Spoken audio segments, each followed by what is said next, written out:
This story is not just about Toronto. This was a big deal, long before Canada. Hurricane Hazel was a legit major player in that year's Atlantic hurricane season. Hi, I'm Chris May, writer, producer, and host of This Day in Weather History, now in its second year from the Weather Network in Canada. If you are from the Greater Toronto Area and over the age of 60, you know very well the details of this day in weather history. How often can you say the hurricane that hit Toronto? It simply doesn't happen. So other factors had to have been in play on October 16th of 1954 when Hurricane Hazel put a royal beatdown on the biggest city in Canada. It started as a tropical wave off the coast of Africa in early October and then was named Hazel as a tropical storm on October 5th. Then Hazel was on the move through the Caribbean Sea but ran into or over no land masses.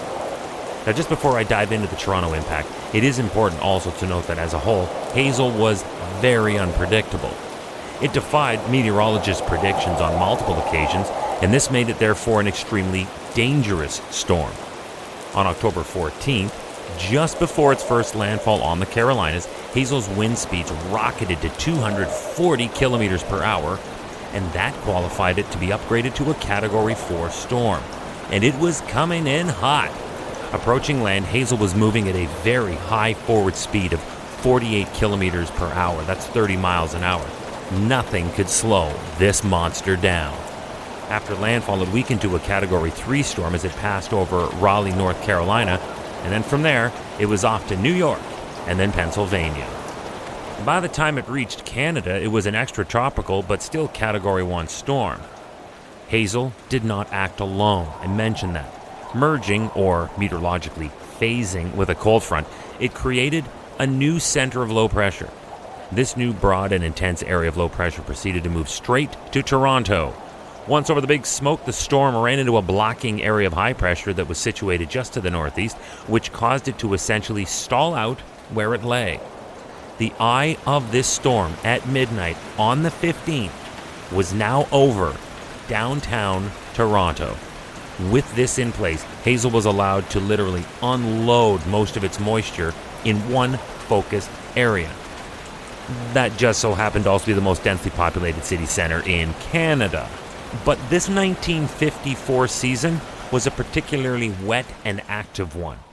In the weeks before Hazel, Toronto had suffered several heavier rain events, soaking the region and saturating the earth. So, with this in mind, Toronto took the brunt of the damage, but Snellgrove, Ontario, that's near Brampton, received the most rain, 8.5 inches, or 214 millimeters of rain. In the metro area, areas east of the Don River, they reported only 77 millimeters or 3 inches that day, with rainfall totals decreasing as they went east. However, Malton Airport, that's what it was called back then, by the way, it's now known, of course, as Lester B. Pearson International Airport, they reported 137 millimeters or 5.5 inches of rain, with the totals increasing until just past Brampton, which I mentioned had been in the crosshairs of over 200 millimeters of rain.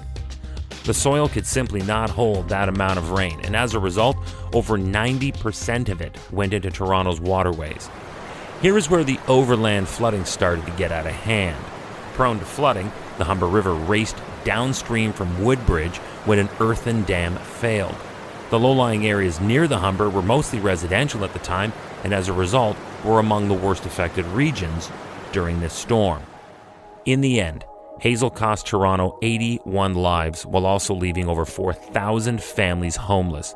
The total dollar cost was pegged at just over $137.5 million, which equates in modern day terms to about $1.3 billion in damages.